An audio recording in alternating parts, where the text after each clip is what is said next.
Quando um pai pode ser condenado a pagar indenização pelo abandono afetivo de uma criança ou de um adolescente? É sobre isso que a gente vai conversar no vídeo de hoje. Então, se é a sua primeira vez por aqui, meu nome é Mayara Brasil, eu sou advogada e eu trabalho com direito das famílias para mulheres.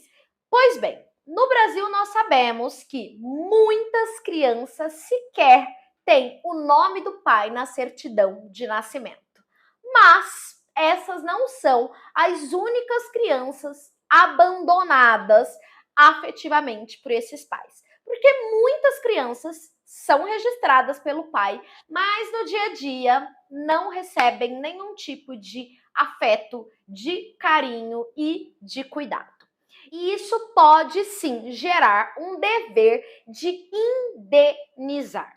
A nossa jurisprudência, inclusive, já entende que o dano ele é presumido nesses casos, ou seja, não precisa comprovar que aquela criança ou aquele adolescente de fato sofreu com o abandono, porque a gente presume, como sociedade, como operadores do direito, que é importante que a criança tenha a presença do pai. E o fato deste pai escolher não ser presente na vida dessa criança gera sim um dano emocional. E provavelmente você conhece uma criança que não teve a presença do pai, que hoje é um adulto, e você sabe que isso de fato traz danos na vida de qualquer pessoa. E a primeira pergunta é: qual o momento em que eu posso pedir essa indenização na justiça?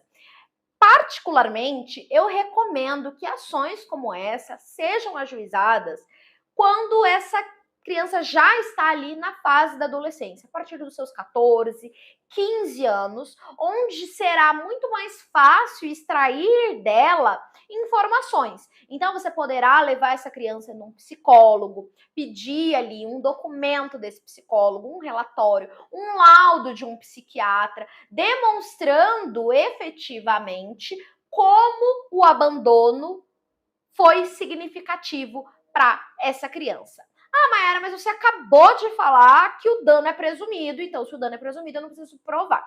Sim, mas na prática, quanto mais a gente prova, maior é o valor da indenização.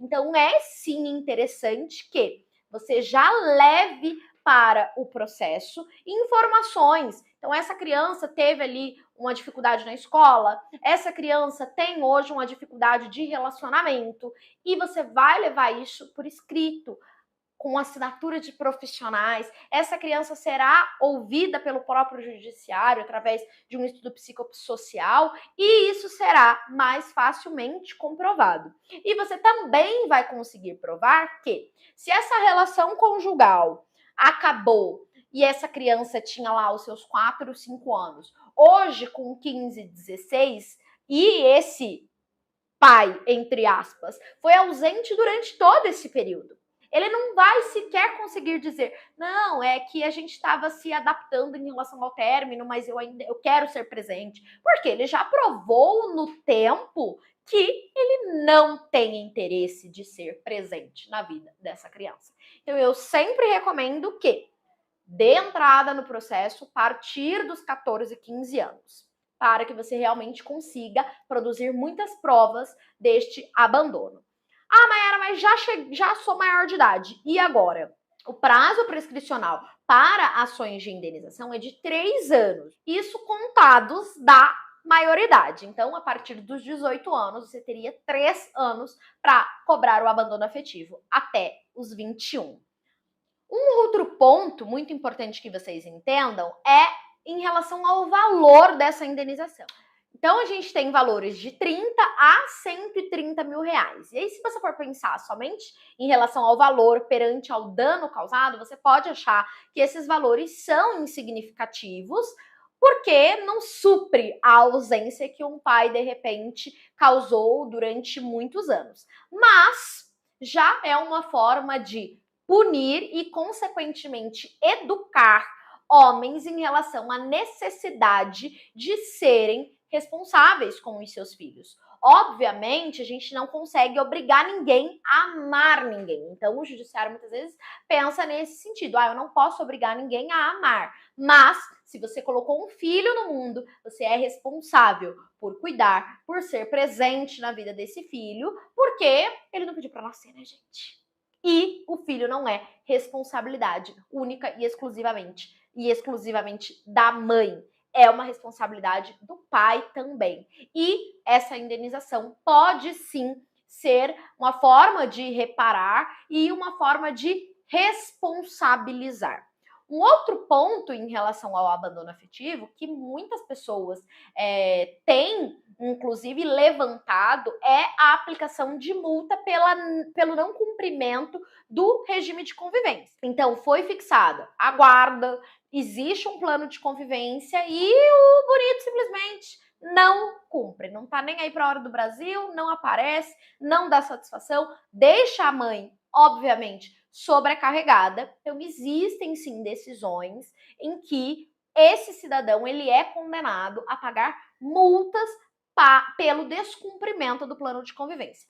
Pessoalmente, tenho inúmeras ressalvas em relação a isso, porque muitas vezes, para não ser condenado, esse cidadão pode buscar o filho e Deus o livre e guarde acontecer algo não tão positivo.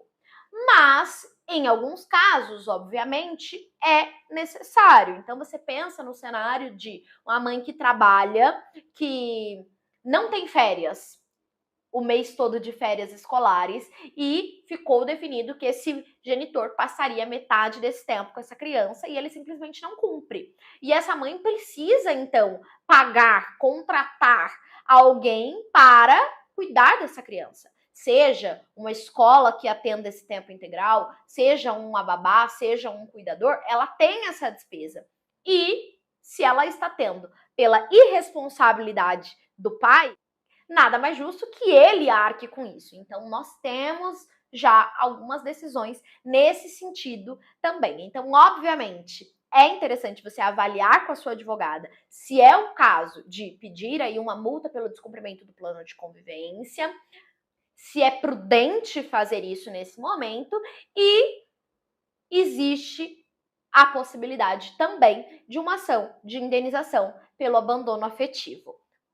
Então eu espero que esse vídeo tenha sido útil para você, que você tenha aprendido. Deixa aqui um comentário que não te custa nada e ajuda bastante o canal a chegar a outras pessoas e informar outras mulheres, porque a gente sabe que conhecimento e informação é muito útil e pode libertar muitas mães e muitas mulheres. Então deixa o seu comentário, deixa o seu like, isso ajuda bastante. Um beijo para você e até o próximo vídeo. Tchau, tchau!